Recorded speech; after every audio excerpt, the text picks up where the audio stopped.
राष्ट्रवादी काँग्रेस पक्षाच्या वतीनं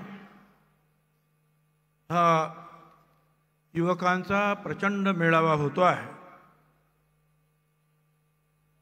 आणि या युवा मिशनसाठी खास उपस्थित असलेले राष्ट्रवादी काँग्रेस पक्षाचे अध्यक्ष राष्ट्राध्यक्ष पक्षाचे अजितदादा पवार, प्रांताध्यक्ष सुनील तटकरे, आमचे सहकारी दिलीपराव वळसे पाटील, रामराजे निंबाळकर, धनंजय मुंडे, अनिल पाटील, संजय बनसोडे, आदितीताई ठाकरे, आमदार आशुतोष, डॉक्टर किरण लामटे, अनिकेत, अमोल मिटकरी, केतन तुपे, सुनील टिंगरे, सुनील शेळके, आनंद परांजपे, पार्थ, समीर, शिवाजीराव गर्जे, उमेश पाटील, रुपालीताई ठोंबरे, अविनाश आदी आणि ज्यांनी आणि यांच्या सहकार्याने प्रचंड यशस्वी असं युवा मिशन केलेलं आहे। राज्यभरातून सर्व लोक आलेले आहेत, आणलेले आहेत। ते सूरज चव्हाण आणि त्यांचे सर्व सहकारी, माझ्या बांधवांनो आणि भगिनींनो, सर्वप्रथम मी एवढ्या मोठ्या संख्येनं हा युवा वर्ग जो आहे या महाराष्ट्रातून इथं जमा झालेला आहे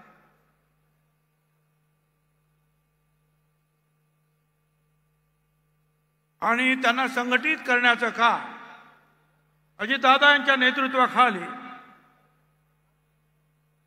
युवक अध्यक्ष सूरज चव्हाण आणि त्यांच्या सर्व सहकार्यांनी केलं। त्याबद्दल त्यांचं मी मनापासून अभिनंदन करतो। काही दिवसापूर्वी समीर भाऊ यांच्या नेतृत्वाखाली मुंबई राष्ट्रवादी काँग्रेस पक्षाचा मोठा मेळावा षण्मुखानंद हॉलमध्ये झाला। त्याला सुद्धा असाच उत्साह होता आणि आणखीन काही थोड्या दिवसाने रुपालीताई चाकणकर यांच्या नेतृत्वाखाली राष्ट्रवादी काँग्रेस पक्षाच्या महिला आघाडीचा मेळावा झाला आणि त्यामध्ये सुद्धा सभागृहात आणि सभागृहाच्या बाहेर बसायलाही जागा नव्हती, उभं राहायलाही जागा नव्हती। आणि आज आपण हे पाहतो, तमाम महाराष्ट्रातील सर्व युवक अजितदादा पवार यांच्या नेतृत्वाखाली या ठिकाणी एकत्र झालेले आहेत। अभूतपूर्व असा प्रतिसाद आहे। मला असं वाटतं हे मिळणारे सगळे प्रतिसाद पाहिल्यानंतर आता आमच्या जुन्या मित्रांनी आणि नेत्यांनी जरा पुनर्विचार करायला पाहिजे। नाही पुनर्विचार झाला तर निदान थांबायला पाहिजे, बोलायला तरी नको।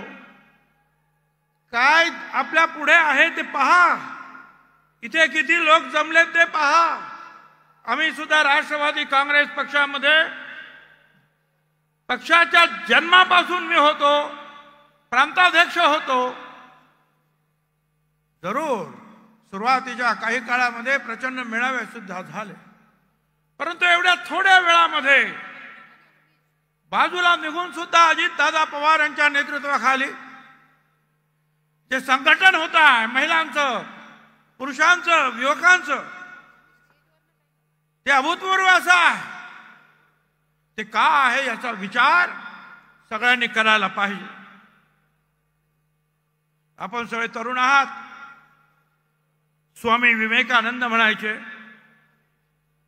या देशात तरुणांनी एखादी भूमिका घेतली तर सरकार दरबारी देखील त्याची दखल ही घ्यावीच लागते।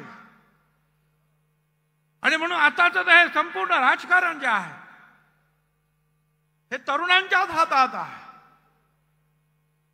फक्त समाज माध्यमाच्या माध्यमातून असेल, मोर्चाच्या माध्यमातून असेल, सभा मेळावे यांच्या माध्यमातून असेल किंवा प्रत्यक्ष लोकसेवेच्या माध्यमातून असेल, आजचा जमाना जो आहे हा तरुणांचा आहे. आणि म्हणूनच तुमचं योगदान या राष्ट्र कार्यासाठी, या महाराष्ट्र कार्यासाठी राष्ट्रवादी काँग्रेस पक्षाच्या नेतृत्वाखाली आपल्याला करायचं आहे. आपलं संघटन मजबूत असेल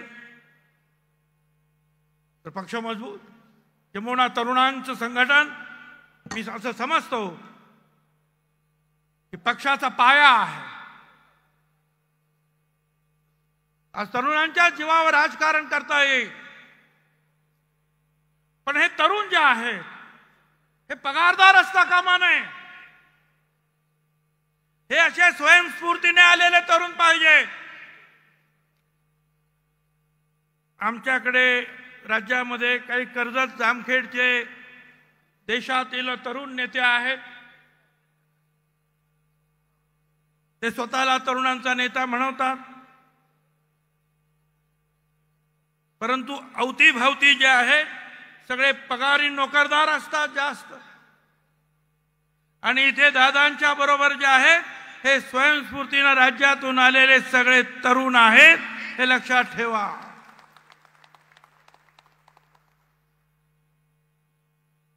जास्त जास्त काही सगळ्यांनी मगाशी सांगितल्याप्रमाणे सगळ्याच आमदारांनी सांगितलं, सगळ्याच नेत्यांनी सांगितलं की आपल्याला जी आहे भूमिका घ्यायची आहे. आणि त्याप्रमाणे जे आहे सगळ्यात जास्त लोक इथे आले, आमदार सगळे आले, कार्यकर्ते आले आणि पक्षाचं चिन्ह मिळालं, पक्षाचं नाव मिळालं. त्या कोणी काही म्हणो की आमचा कोण म्हणतं पक्ष तुम्ही चोरून नेला, कोणी काय म्हणतं, कोणी काय म्हणतं. आपल्याला हे लक्षातच ठेवलं पाहिजे ही लोकशाही आहे. आणि लोकशाहीमध्ये पक्षाचे तरुण, पक्षाचे लोक, पक्षाचे कार्यकर्ते जो अधिक संख्येने निर्णय घेतील त्या निर्णयाच्या पाठीमागे आपल्याला जावंच लागतं. अरे पक्षाला सरकारमध्ये यायचं असेल तरी लोकांचा पाठिंबा लागतो. मग पक्ष जर मजबूत करायचा असेल तर लोकांचा पाठिंबा किती आहे हे महत्वाचा. आणि लोकांचा पाठिंबा, जनतेचा पाठिंबा, कार्यकर्त्यांचा पाठिंबा आज अजितदादांच्या पाठीमागे आहे. आणि इथून म्हणून हे चिन्ह मिळालं, झेंडा मिळाला. अर्थात हे चिन्ह काय, झेंडा काय, नाव काय हे सगळं ठरवताना सुदैवाने माझा सिंहाचा वाटा त्या राष्ट्रवादी काँग्रेस पक्षामध्ये पहिल्यापासून होता. किंबहुना मी जो A10 बंगला, तो सरकारी विरोधी पक्ष नेत्याचा बंगला, तिथेच हे सगळं काही जे निर्माण झालं. अनेक वेळेला आम्ही निशाणी जे आहे अगोदर चरखा होतं, मग ते चरखा तिकडे कायद्यात अडकला, मग आम्ही ते घड्याळ पाठवलं. ते घड्याळ म्हणे ते आता हे बरोबर नाही, दुसऱ्या पक्षाकडे काहीतरी आहे. आणि अक्षरशः माझ्या आमच्या रूममध्ये हे आमचे सगळे तरुण, समीर असतील, पंकज असतील, आणखी नाही याच्यातले तरुण यांनी मग जे आहे त्या घड्याळाला दोन असे जे आहेत खाली पाय लावले आणि ते टेबल क्लॉक तयार झालं. अरे तिथून हे सगळं काम आम्ही केलं. त्यामुळे हे सगळं जे आहे आमच्याकडे आलं तर कुणाला दुःख मानायचं कारण काय आहे? जे आपण निर्माण केलं त्याच्यामध्ये सिंहाचा वाटा हा निश्चितपणे आमचा होता. पक्ष स्थापनेत होता, पक्ष मोठा करण्यात सुद्धा अजितदादांपासून हे सगळी लोक जे आहेत रात्रंदिवस जे आहे लढतच होते. पक्ष म्हणजे काय असतो? पक्ष म्हणजे काही बोर्ड असतो फक्त? पक्ष म्हणजे लोक किती आहेत तुमचे, त्याच्यावर त्या पक्षाची स्ट्रेंथ, मजबूती किती आहे ते ठरते. आणि आज आपल्याला जो आहे केवळ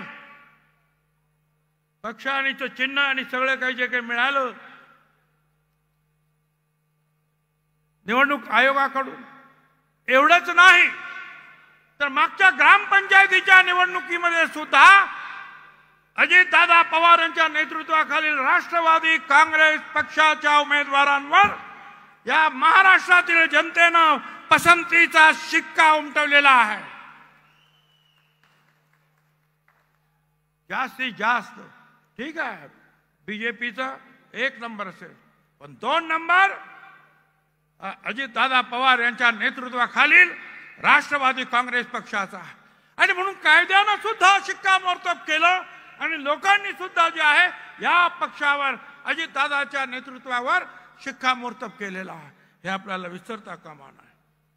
आता या निवडणुका तोंडावर आलेल्या आहेत, लोकसभा विधानसभा काळजी करू नका, त्याच्यानंतर महानगरपालिका जिल्हा परिषदा पंचायत समित्या या सगळ्या येणार आहे। या सगळ्यामध्ये तुम्हाला जीव तोडून काम करावं लागेल, कष्ट करावे लागते। आपण खासदार निवडून दिले, आपण आमदार निवडून दिले, तर कोणी किती काम केलं त्याचा हिशोब केला जाईल आणि त्याप्रमाणे मग महानगरपालिका नगरपालिका जिल्हा परिषदेमध्ये सुद्धा उमेदवारांची सुद्धा निवड केली जाते, हे लक्षात ठेवा। त्यामुळं आपल्याला सगळ्यांना काम करावं लागेल। एकमेकाचे पाय ओढणं बंद करा। मी नेहमीच सांगतो, जो कोणी नेता असेल तुमचा मतदारसंघामधील तुमच्या वार्डामधील त्याच्या पाठीमागे काम करा, खेकड्याच्या वृत्तीनं वागू नका। मी नेहमी सांगतो,